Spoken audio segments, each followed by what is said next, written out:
నమస్కారం ఘంటారావానికి స్వాగతం. ముందుగా ప్రధాన అంశాలు. కూటమి రెండేళ్ల పాలనలో 23 లక్షల కోట్ల ఒప్పందాలు. రాష్ట్ర ఆర్థిక పరిస్థితిపై శ్వేతపత్రం విడుదల చేసిన సీఎం.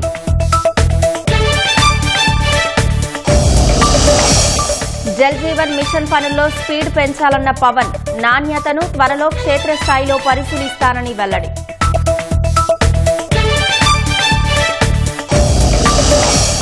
ఈ నెల 13న జీఏడీకి ఎమ్మెల్యే ఎమ్మెల్సీల నివాసాలు. సీఎం చంద్రబాబు చేతుల మీదుగా అందిస్తామన్న మంత్రులు.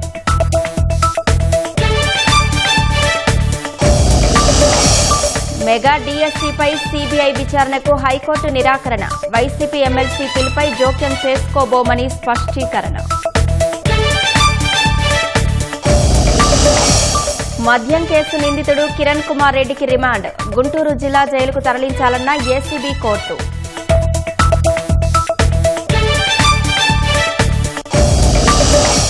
త్రిషపై అనుచిత వ్యాఖ్యల కేసులో ఉదయనిధి స్టాలిన్ అరెస్ట్. స్టేషన్ బెయిల్పై వెంటనే విడుదల.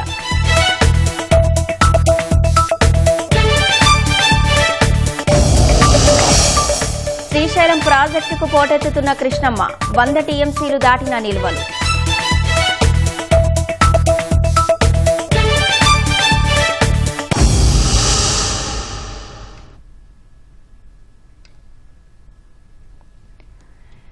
రెండు 2028లో రాజధాని అమరావతి తొలిదశ ప్రారంభిస్తామని ముఖ్యమంత్రి చంద్రబాబు ప్రకటించారు. పోలవరం ప్రాజెక్టును వచ్చే ఏడాది మార్చిలో ప్రధాని మోదీ చేతుల మీదుగా జాతికి అంకితం చేస్తామన్నారు.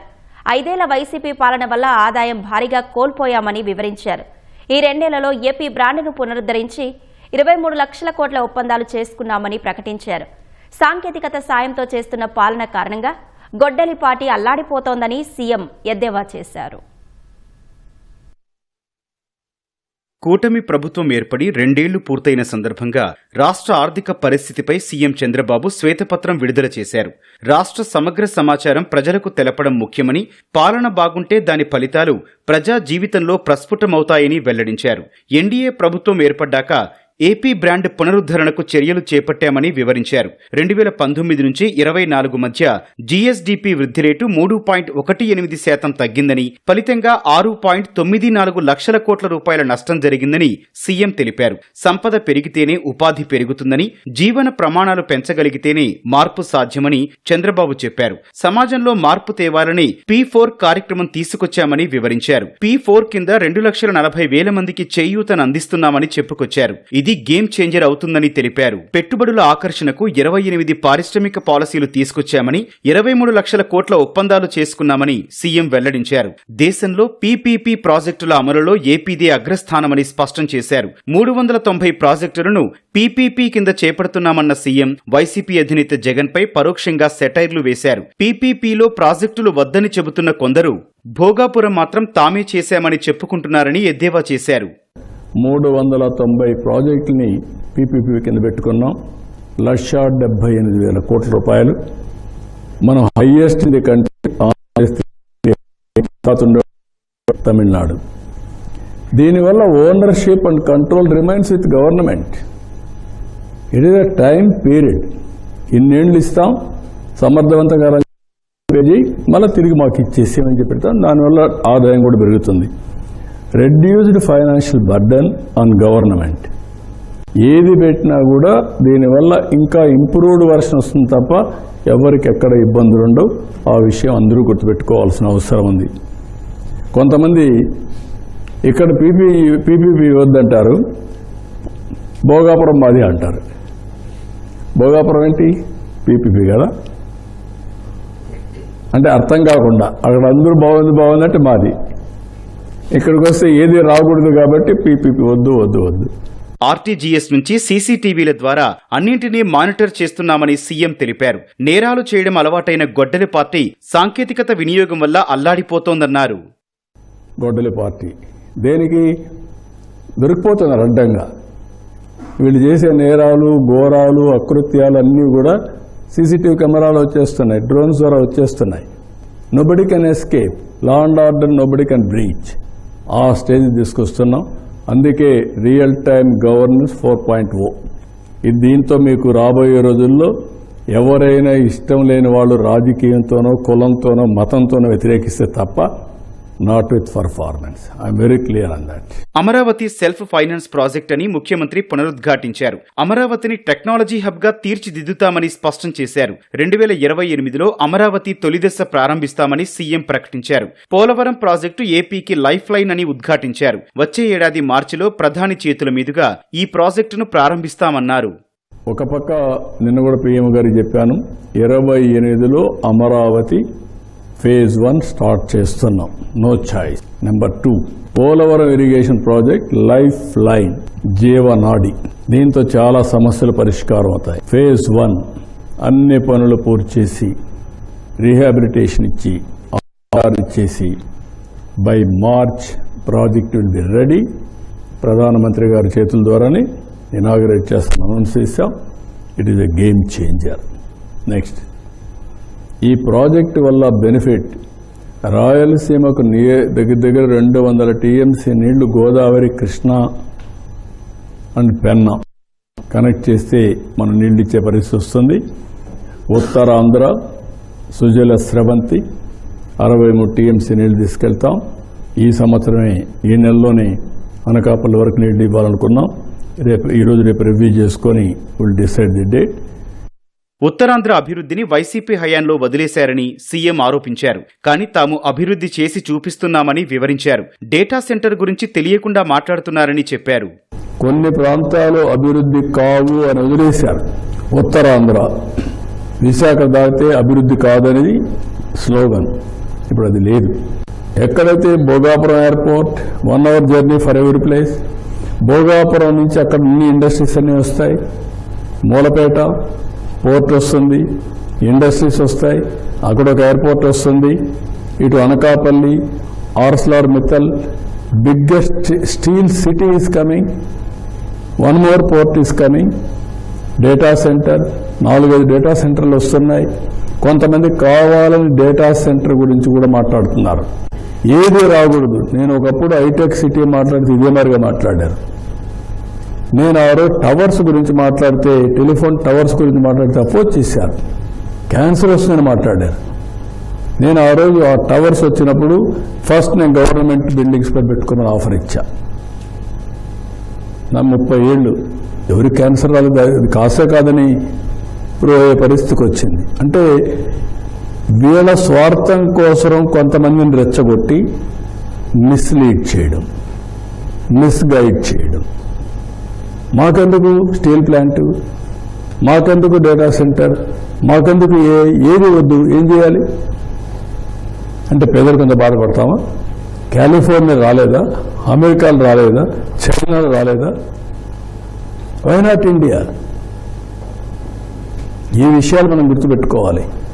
లీడర్స్ అనే వాళ్ళని ప్రతి ఒక్క దానికి క్రిటిసైజ్ చేస్తూ వాస్తవాలు ఆలోచించకుండా మనం చెడగొట్టుకుంటే సిద్ధాంతాలు పోయినాయి. అందరి జీవితాలు మార్చే పబ్లిక్ పాలసీస్ తీసుకురావాల్సిన అవసరం ఉంది. అది జరగాలంటే అందరి సహకారం అర్థం చేసుకొని ముందుకు పోతే తప్ప ఇది సాధ్యం కాదు. రాష్ట్రంలో 3 ప్రాంతాలను అభివృద్ధి చేస్తున్నామని సీఎం చెప్పారు. సూర్యలంక బీచ్ గోవా కంటే మంచి టూరిజం ప్రాంతంగా మారుతుందన్నారు. ఉత్తరాంధ్ర కళలకు రెక్కలు వచ్చినట్లే రాయలసీమ రాయల్గా మారుతుందని ధీమా వ్యక్తం చేశారు.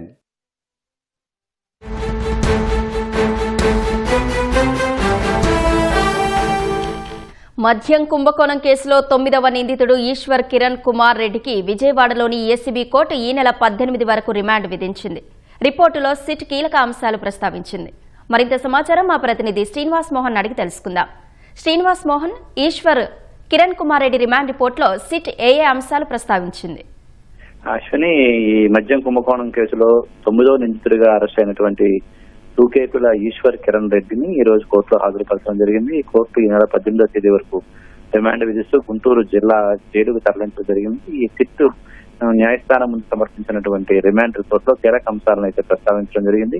2014-19 మధ్య కాలంలో మద్యం ఆర్డర్ల కోసం పారదర్శకంగా అమలైనటువంటి కంప్యూటర్ ఆధారిత ఆర్డర్ ఫర్ సప్లై విధానాన్ని గత ప్రభుత్వం ఉద్దేశపూర్వకంగా రద్దు చేసిందని, దానికి బదులు పాత మాన్యువల్ విధానాన్ని తెర మీదకు తీసుకొచ్చి భారీ కుట్రకు తెరలేపారని చెప్పి పేర్కొనడం జరిగింది. వివిధ మద్యం డిస్టిలరీలు, కంపెనీల నుంచి దాదాపు 3,500 కోట్ల రూపాయల మేర ముడుపులు వసూలు చేసినట్టుగా కూడా దర్యాప్తులో తేలైందని, అందుకు సంబంధించినటువంటి ఆధారాలను సమర్పించడం జరిగింది. ఈ భారీ స్కామ్ లో సిండికేట్ కు A9గా అరెస్ట్ అయినటువంటి ఈశ్వర్ కిరణ్ కుమార్ రెడ్డి ఆర్థిక వ్యూహకర్తగా వెన్నెముక వ్యవహరించారని చెప్పి సిట్ తెలిపింది. కిక్ బ్యాక్ల సేకరణ, హవాలా మార్గాల ద్వారా నిధుల మళ్లింపు, నల్లధనాన్ని చట్టబద్ధం చేసేందుకు షెల్ కంపెనీలను సృష్టించడంలో ఈశ్వర్ పాత్ర అత్యంత కీలకమని దర్యాప్తు సంస్థ కోర్టుకు సమర్పించినటువంటి రిమాండ్ రిపోర్ట్ లో ప్రస్తావించడం జరిగింది. సినిమాలు, రియల్ ఎస్టేట్లు, దుబాయ్ లో పెట్టుబడుల కోసం మద్యం కిక్ బ్యాక్ల ద్వారా అక్రమంగా సంపాదించిన సొమ్మును దారి మళ్లించేందుకు పక్కా వ్యూహం అమలు చేశారని చెప్పి ఎలక్ట్రికల్ వాహనాల తయారీ సంస్థలు, రియల్ ఎస్టేట్ రంగం, సినిమా నిర్మాణ రంగాల్లో భారీ పెట్టుబడులు పెట్టారని కూడా ఈ రిపోర్ట్ లో ప్రస్తావించడం జరిగింది. దుబాయ్ లో నిందితుడు ఈశ్వర్ భారీ స్థాయిలో పెట్టుబడులు పెట్టినట్టు చుట్టుపక్క ఆధారాలు లభించాయి. దర్యాప్తు సంస్థల కళ్లగప్పేందుకు నిందితుడు సాధారణ ఫోన్ కాల్స్ బదులు వాట్సాప్, అలాగే సిగ్నల్ వంటి ఎండ్ టు ఎండ్ ఎన్క్రిప్టెడ్ యాప్ల ద్వారా మాట్లాడుకునేవారని చెప్పి గుర్తించడం జరిగింది. 567 మంది సాక్షులు, పక్కా డిజిటల్ ఆధారాలకు సంబంధించినటువంటి వివరాలు న్యాయస్థానం ముందు సమర్పించడం జరిగింది. మద్యం కుంభకోణంపై రాష్ట్రంలో దర్యాప్తు ముమ్మరం కావడంతో అధికారులు కలుగప్పి ఈశ్వర్ కిరణ్ రెడ్డి దుబాయ్ పారిపోయారని, అక్కడి నుంచి తమ కార్యకలాపాలు సాగిస్తూ ఈ కేసులో ఇతర నిందితులు కూడా అక్కడే ఆశ్రయం కల్పించారని చెప్పి పేర్కొనడం జరిగింది. పక్కా సమాచారంతో నిఘా పెట్టినటువంటి సిట్ అధికారులు నిన్న హైదరాబాద్ విమానాశ్రయంలో అతన్ని పట్టుకోవడం జరిగింది. ఈ రోజు కోర్టులో హాజరుపరచడం జరిగింది. అయితే ఈ కుట్రలో ప్రభుత్వంలో అప్పటి ఉన్నత స్థాయి వ్యక్తుల ప్రమేయం ఉందని దర్యాప్తు సంస్థ అనుమానిస్తోంది. దీనికి సంబంధించినటువంటి ఎవరి కనుసన్నల్లో ఈ రూపాయలు బల్లింపు జరిగింది. ధన్యవాదాలు శ్రీనివాస్. నీటి ఎద్దడి ఉన్న ప్రాంతాల్లో జల్ జీవన్ మిషన్ పనులు వేగవంతం చేయాలని ఉప ముఖ్యమంత్రి పవన్ కళ్యాణ్ అధికారులను ఆదేశించారు. జల్ జీవన్ మిషన్ ప్రాజెక్టుపై మంగళగిరిలోని క్యాంప్ కార్యాలయంలో సమీక్ష నిర్వహించిన పవన్ పనులను త్వరలో క్షేత్రస్థాయిలో పరిశీలిస్తామని చెప్పారు. 3,050 కోట్లతో చేపట్టిన పనులు నిర్దేశిత లక్ష్యాల దిశగా సాగడంపై పవన్ సంతృప్తి వ్యక్తం చేశారు. అమరజీవి జలధార ప్రాజెక్టు ద్వారా గోదావరి జిల్లాలో తాగునీటి కష్టాలకు శాశ్వత పరిష్కారం లభిస్తుందని తెలిపారు.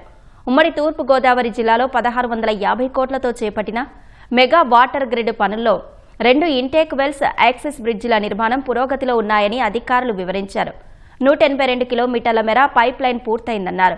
నిర్ణీత గడువులోపు పనులు పూర్తయ్యేలా అన్ని శాఖలతో సమన్వయం చేసుకోవాలని అధికారులను పవన్ ఆదేశించారు.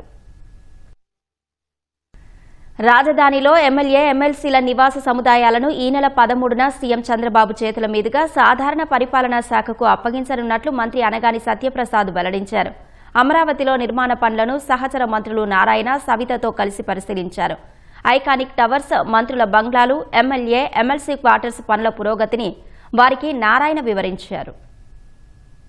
ఆగస్టు 13 తారీఖున ఎన్నిటి తాళాలు కూడా జీఐడీకి అప్పచెప్పడం, లాటరీ ద్వారా గౌరవ ముఖ్యమంత్రి గారు, అసెంబ్లీ స్పీకర్ గారి ద్వారా ఇవన్నీ కూడా ఎమ్మెల్యేలకు ఇద్దామని చెప్పేసి ఏదైనా నిశ్చయించుకోవడం చాలా ఆనందదాయకమైన విషయం. ఎందుకంటే వాళ్ళు చేసినటువంటి విధ్వంసం తర్వాత మళ్ళా ఈ కట్టడలన్నీ కూడా బాగున్నాయా లేవా అని చూసి అడిషనల్ ఖర్చు పెట్టి ఐఐటీలని అలాగే కమిటీలు వేసుకుని ఇవన్నీ కూడా చూసుకుని దాన్ని చేయడం కూడా ఎంతో కష్టమైంది. అయినప్పటికీ 2 సంవత్సరాలు పూర్తి చేశాం. అది మా యొక్క చిత్తశుద్ధి, ఈ కుటుంబ ప్రభుత్వం చిత్తశుద్ధి.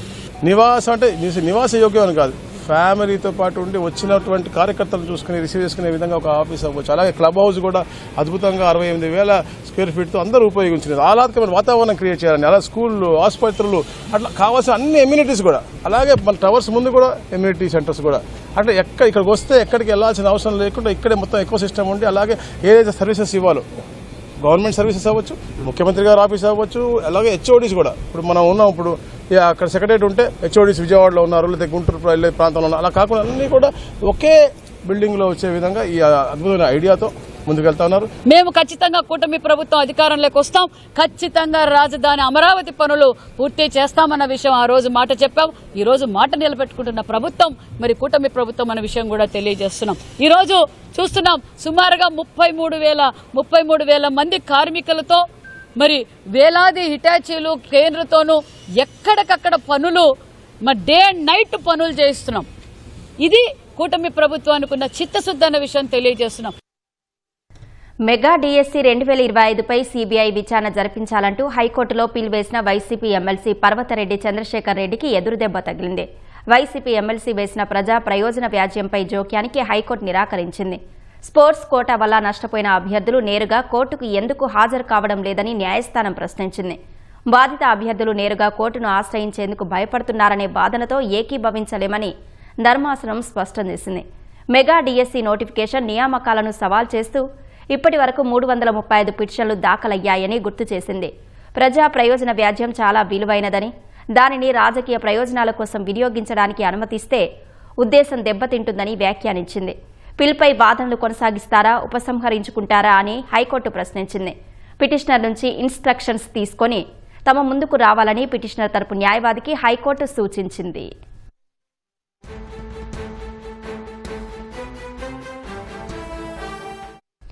బైకు ప్రమాదంలో గొర్రెల కాపరి దానయ్య మృతికి కారకుడైన కుమారుణ్ణి కాపాడేందుకు సాక్ష్యాలు తారుమారు చేసిన కేసులో వైసీపీ నేత మాజీ మంత్రి సీదిరి అప్పలరాజును కాశీబుగ్గ పోలీసులు 4 గంటల పాటు ప్రశ్నించారు. అంపోలు జైల్లో రిమాండ్ ఖైదీగా ఉన్న అప్పలరాజును ఒక్కరోజు కస్టడీలో భాగంగా అదుపులోకి తీసుకున్నారు. సింగుపురం ప్రాథమిక ఆరోగ్య కేంద్రంలో వైద్య పరీక్షలు చేయించి అనంతరం కాశీబుగ్గ పోలీస్ స్టేషన్కు తీసుకొచ్చి ప్రశ్నించారు. మధ్యాహ్నం 12 గంటల నుంచి సాయంత్రం 4 గంటల వరకు విచారించారు. తర్వాత పలాస ప్రభుత్వ ఆసుపత్రిలో వైద్య పరీక్షలు చేయించి జూనియర్ సివిల్ జడ్జి కోర్టులో హాజరుపరిచారు. అనంతరం తిరిగి అంపోలు జైలుకి తరలించారు.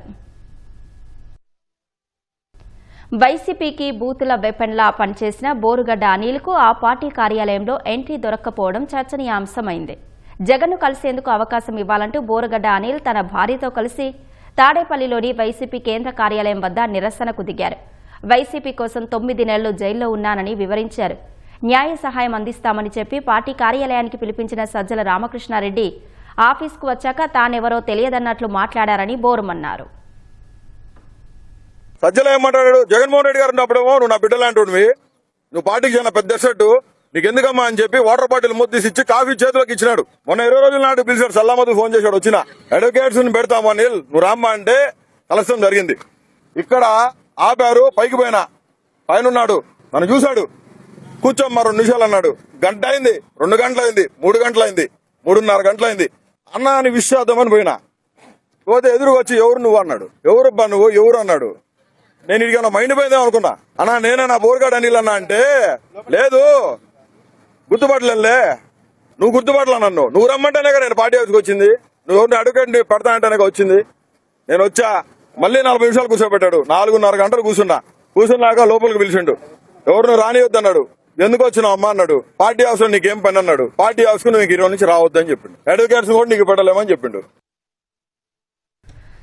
శ్రీశైలం జలాశయానికి వరద ప్రవాహం కొనసాగుతోంది. జూరాల నుంచి శ్రీశైలం ప్రాజెక్టుకు 2,09,383 క్యూసెక్ల వరద వస్తోంది. శ్రీశైలం జలాశయం పూర్తిస్థాయి నీటి మట్టం 885 అడుగులు కాగా ప్రస్తుతం 859.3 అడుగులకు చేరుకుంది.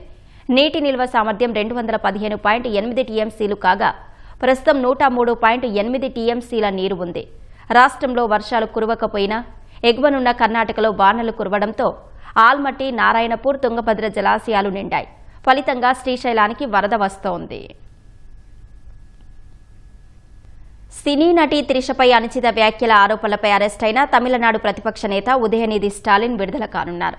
ఉదయనిధిని రిమాండ్కు పంపే ఉద్దేశం ప్రభుత్వానికి లేదని అడ్వకేట్ జనరల్ తెలపడంతో మద్రాసు హైకోర్టు ఆయన బెయిల్ పిటిషన్పై విచారణ ముగించింది. పోలీసు విచారణ తర్వాత స్టేషన్ బెయిల్పై ఆయన విడుదల కానున్నారు. ఉదయనిధి అరెస్టుకు అనుకూలంగా వ్యతిరేకంగా టీవీకే, డీఎంకే శ్రేణులు పోటాపోటీగా ఆందోళనలు చేపట్టాయి. సినీ నటి త్రిషను ఉద్దేశించి వివాదాస్పద వ్యాఖ్యలు చేసిన కేసులో అరెస్టైన తమిళనాడు ప్రతిపక్ష నేత ఎం ఉదయనిధి స్టాలిన్ విడుదల కానున్నారు. పోలీసు విచారణ తర్వాత స్టేషన్ బెయిల్పై ఆయన్ను విడుదల చేయనున్నారు. కావేరీ నదీ జలాల అంశంపై సోమవారం తంజావూరులో డీఎంకే నిర్వహించిన నిరసనలో పాల్గొన్న ఉదయనిధి టీవీకే ప్రభుత్వంపై విమర్శలు చేశారు. కావేరీ డెల్టా రైతుల ప్రయోజనాలను కాపాడే విషయంలో విజయ్ సర్కార్ నిర్లక్ష్యంగా వ్యవహరిస్తోందని ఆరోపించారు. ఈ సందర్భంగా డీఎంకే శ్రేణులు పదే నటి త్రిష పేరు ప్రస్తావించగా ఉదయనిధి ఆమెను ఉద్దేశించి ద్వంద్వార్థంలో పలు వ్యాఖ్యలు చేశారు. అధికార టీవీకే ఫిర్యాదు మేరకు ఉదయనిధిపై కేసు నమోదు చేసిన తంజావూరు పోలీసులు ఈ ఉదయం ఆయన నివాసానికి వెళ్లి అరెస్టు చేశారు.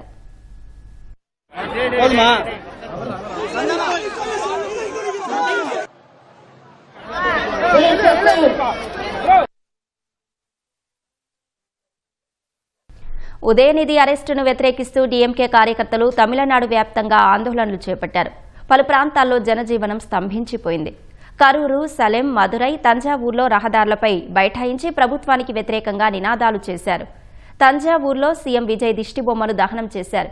తేనీలో డీఎంకే ఆందోళనల నేపథ్యంలో సీనియర్ నేత పన్నీర్ సెల్వం సహా ఇతర నేతలను పోలీసులు అరెస్టు చేశారు.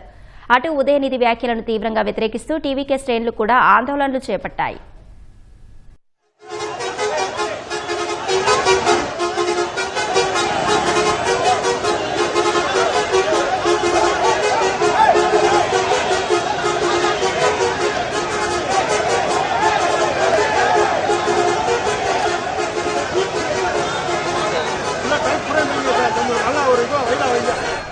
నటి త్రిషను ఉద్దేశించి తంజావూరు సభలో డీఎంకే నేత ఉదయనిధి చేసిన వ్యాఖ్యలపై టీవీకే జాతీయ మహిళా కమిషన్కు ఫిర్యాదు చేసింది. ఉదయనిధి చేసిన వ్యాఖ్యలు తీవ్ర అభ్యంతరకరంగా ఉన్నందున జాతీయ మహిళా కమిషన్ జోక్యం చేసుకోవాలని కోరింది. బీఎన్ఎస్లోని పలు సెక్షన్ల కింద ఆయనపై కేసు నమోదు చేయాలని టీవీకే పేర్కొంది. అలాగే ఉదయనిధి బేషరతుగా క్షమాపణలు చెప్పాలని డిమాండ్ చేసింది.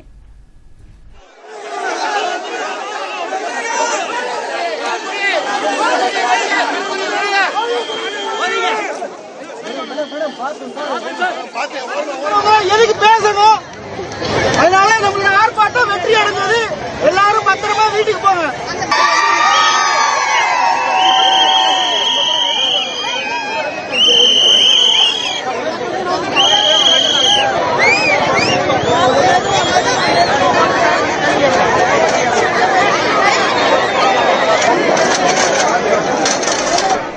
మరోవైపు ఉదయనిధి దాఖలు చేసిన బెయిల్ పిటిషన్పై మద్రాసు హైకోర్టు విచారణ జరిపింది. ఈ సందర్భంగా వాదనలు వినిపించిన అడ్వకేట్ జనరల్ ప్రతిపక్ష నేతను రిమాండ్కు పంపే ఉద్దేశం ప్రభుత్వానికి లేదని తెలిపారు. దీంతో ఉదయనిధి బెయిల్పై పిటిషన్పై విచారణ ముగిసినట్లు మద్రాసు హైకోర్టు ప్రకటించింది. ఈ నేపథ్యంలో సెంగిపెట్టి పోలీస్ స్టేషన్లో ఉదయనిధిని పోలీసులు ప్రశ్నిస్తున్నారు. డీఎంకే శ్రేణులు భారీగా తరలి రావడంతో ఉదయనిధిని తంజావూరు పోలీస్ స్టేషన్ నుంచి సెంగిపెట్టి ఠాణాకు తరలించారు. విచారణ తర్వాత స్టేషన్ బెయిల్పై ఉదయనిధిని విడుదల చేయనున్నారు.